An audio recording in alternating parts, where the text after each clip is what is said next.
Friends, welcome to voice of entertainer. Tollywood box office దగ్గర ప్రతి శుక్రవారం ఏదో ఒక కొత్త సినిమా రిలీజ్ అవ్వటం కామన్. అయితే ఈ శుక్రవారం ప్రేమికుల రోజు సందర్భంగా ఈ రోజును మంచి సినిమాతో సెలబ్రేట్ చేసుకోవాలని చాలామంది అనుకుంటున్నారు.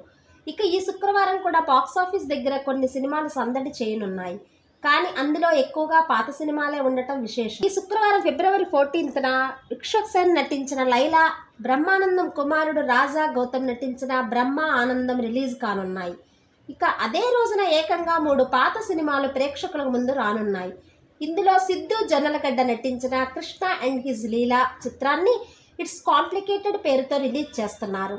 ఇక Ram Charan classic love story movie Orange, Suriya నటించిన మరో ప్రేమ కథా చిత్రం సూర్య సన్ ఆఫ్ కృష్ణన్ కూడా వాలంటైన్స్ డే వీకెండ్లో రిలీజ్ కానున్నాయి.